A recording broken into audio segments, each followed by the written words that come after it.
Labadiena, sveiki visi, kas domisi, kas vyksta Visagine. Šiandien balandžio 24 buvo tarybos posėdis, įvyko pas mus eilinis.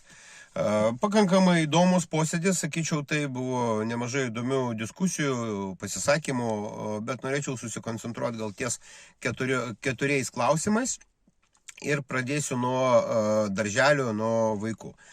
Pagrindinis galbūt klausimas buvo apjungimas dviejų darželių arba Kulverstuko darželio likvidavimas, prijungiant jį prie auksinio raktelio darželio. Aš kritikavau darbo grupės rezultatus, kurie buvo, sakyčiau taip, kur tikslas buvo vienas iškeltas, kad reikia sutvarkyti problemas visame tinkle, tai yra visuose įstaigose, tų problemų tikrai yra ten nemažai prisikaupusių ir yra sprendimo būdų realių, kur galima būtų pagerinti ir sąlygas, ir kokybę. Tačiau darbo grupė, kuriai pirmininkavo vicemeras Besakirskis, galų gale, kaip pirmininkavo, taip ir pripirmininkavo. Šiandien mes turėjom labai konkretų sprendimo projektą dėl apjungimų. Ir realiai aš galėčiau vertinti taip, kad balsuodami tarybos nariai galėjo pasirinkti, aš asmeniškai, rinkausi tarp blogo ir labai blogo variantų. Dabar pasakysiu, kodėl vis dėlto nebalsavau prieš, o palaikiau. Pirma, pakankamai daug ir pakankamai produktyviai bendravau su darželio bendruomenė, tai yra ir su darbuotojais, ir su tėveliais. Realiai, kai ir sakiau tarybos posėdžio metu, situacija dabar privesta buvo iki tokio lygio, kad žmonės nuleido rankas. Jie iš tikrųjų yra tokioj labai negeroj būsenoj ir tai yra galbūt tas blogas aspektas, kai taryba priima sprendimą ir realiai turi vadovautis tom, kad bendruomenė yra visiškai nuleidusi, sakau, rankas ir nusivylusi. Nes jokio prošvaiščio kaip ir nesimato.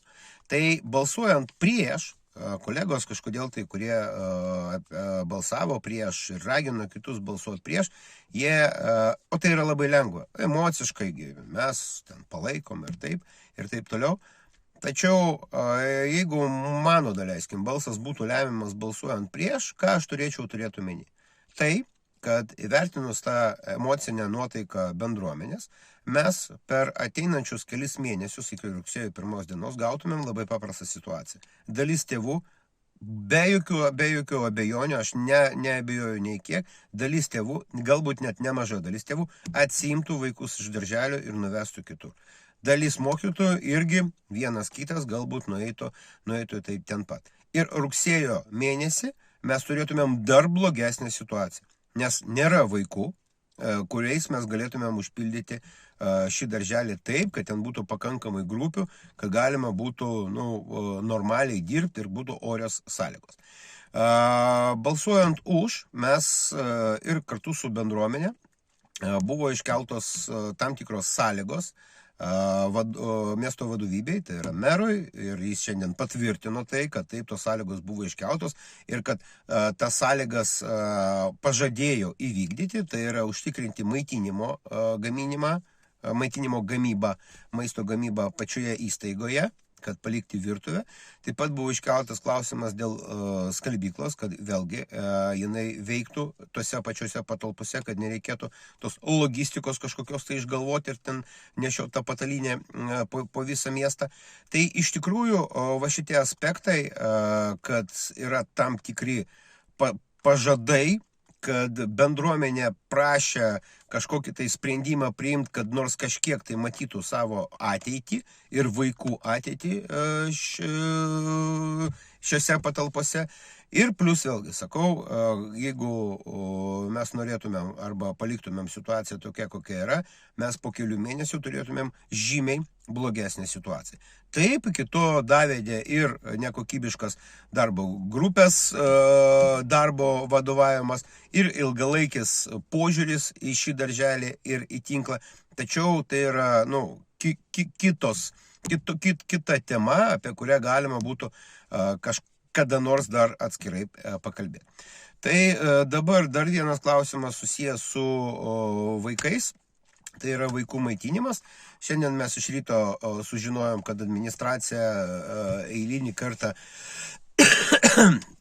parodė, kad jeigu jai kažkas nepatinka, tai jinai deda visas pastangas, kad tik tai nepraleis tarybos narių iniciatyvų ar siūlymų ar tarybos sprendimų, nespėjo įregistruoti oficialiai mano ir Aurimo Gudo siūlymo atryšti įkainius ir suteikti vaikams pilnavertį maitinimą, todėl mums teko jau balsuoti dėl administracijos pateikto varianto. Šitoj vietoje reikia tik pažymėti, kad meras 3 kartus viešai pareiškė, kad administracija suderins tą sprendimą, kurį mes pateikėm su Aurimu Gudu ir sekančio tarybos posėdžios metu jis bus svarstomas. Taip, ten reikės šiek tiek patobulinti aiškinamąjį raštą, čia tokie niuansai visiškai neesminiai. Tai realiai dabar pagal dabartinį sprendimą sumažėjo maitinimo kaina ir įkainis už darželio, sakykim taip, lankymą, plus atsirado punktas, kuris leidžia darželiui lėšas, sakykim taip, sutaupytas ar nepanaudotas lėšas gautas iš paslaugų gavėjų, panaudot tam tikrom reikmėm ir priėmus sprendimą darželio vadovybės arba darželio bendruomenės lygmenių grąžinti tėvams permoką. Tikrai tai yra jau neblogai, bet mes toliau tęsim darbą dėl šito klausimo tobulinimo. Dar vienas klausimas, čia jau labai trumpai, dėl šiukšlių. Jeigu praeitą tarybą už šiukšlių naujus įkainius dėl komunalinių atliekų išvežimo balsavo 5 tarybos nariai, tai šiandien balsavo vienas tarybos narys tik tai balsavo už. Kai dabar buvo pateiktas tarybos sprendimas, maža to, kad pagal įstatymą jis iš vis neturėjo būti teikiamas į tarybos posėdį, bet su įstatymais pas mus savi, kaip sakant, santykiai. Tačiau įdomiausia yra tai, kad kai dirbo darbo grupė, ta garsioji, jie pateikė variantą, kur buvo pasakyta, kad viskas, hebra, mes viską jau padarėm, nei centų, nei kapeiką, nei procentų, nei kairė, nei dešinė. Tas sprendimas, kaip aš sakiau, nesulaukė paramos, tik tai 5 už, o dabar mums buvo teikiamas sprendimas dar šiek tiek pakeistas, sumažinta dar šiek tiek kaina 9-tukams ir padidinta kaina 5-tukams. Tai gaunasi, kad ir kolegos tarybos nariai, kurie dalyvavo toje darbo grupėje, jie atvirai pasakė, kad iš mūsų gaunasi, kad pasityčia. Gaunasi, kad ta prasme nereikalinga jokia darbo grupė, kad perstumdyti skaičiukus ir pateikti kitą tarybos sprendimą dėl komunalinio atliekų išvežimo įkainių. Tai, sakyčiau, taip nesusipratimai šitoj srity tęsiasi. Ir tikėkime, kad jie kada nors baigsis ir vis dėlto sprendimas bus paremtas realiais faktiniais skaičiavimais, o ne tokiais manipuliatyviais dalykais, kai šitas nepraėjo, davai šiek tiek pastumdysim ir tada bandysim prastumti kitą variantą. Dar vienas klausimas, čia paskutinis, nors svarstomas jis buvo vienas pirmųjų, čia dėl bendradarbiavimo ar dėl kažkokios emocinės, kažkokios tai paramos Ukrainai, kai buvo teikiamas to pačio garsaus švietimo eksperto, kur sužlugdė 2 darbo grupės vicemerų Vitalijaus Besakirsko, pasirašyti ketinimų protokolą su Ukrainos miesto Holoje pristanį, kuris dabar, čia ir dabar, jau tam tikrą laiką, jis yra toje teritorijoje, kurią kontroliuoja Rusijos federacija. De facto jis yra okupuotas miestas, ten nėra Ukrainos valdžios, galima tikėtis, kaip ten viskas pasikeis, bet netrauksim jau čia tų geopolitinių niuansų. Bet de facto čia ir dabar mums buvo siūloma pritarti ketinimo protokolui, kuris galėtų virsti bendradarbiavimo sutartimi po to, kai šis miestas bus okupuotas. Po to vėlgi neaišku kada. Ir tarybos nariai pritarė tokiai virtualiai pagalbai. Aš dėl šio sprendimo iš vis nebalsavau, nes skaitau, kad jis yra visiškai apie nieką, nes apie jokią praktinę pagalbą Ukrainai arba to miesto gyventojams arba bendruomenė, arba ten dar kažkam, tai iš vis nėra jokios kalbos. Tai yra deklaratyvus absoliučiai sprendimas, kuris savyje nieko neturi. visiškai nieko neturi. Ir tarybos posėdžio metu pasakiau, kad, kolegos, tai galbūt padarom, normalų dalyką. Yra įvairūs tarptautiniai fondai, kaip pavyzdys UNICEF, kuris jau ilgą laiką dirba su vaikais nukentėjusiais nuo karo, nuo karo veiksmų ir skirti jiems iš biudžeto 50 000 eurų. Mes apiforminsim šį siūlymą jau oficialiai, šiandien aš jį paviešinau. Ir kalba eina apie tai, kad jeigu mes kažkam padedam, jeigu mes deklaruojam, kad mes norim kažkam padėti, tai padėkim realiai.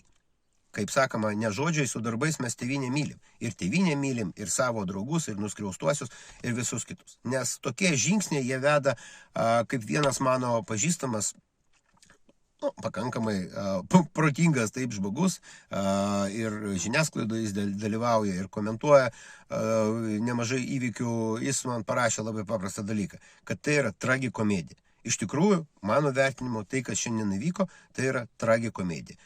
Skaitau, kad tokių tragikomedijų turi būti mažiau, o jeigu mes kažką darom, tai iš to turi būti nauda tam, kam mes tai darom. Tai kol kas tiek, ačiū Jums už dėmesį, bus naujienų, pasidalinsiu. Iki.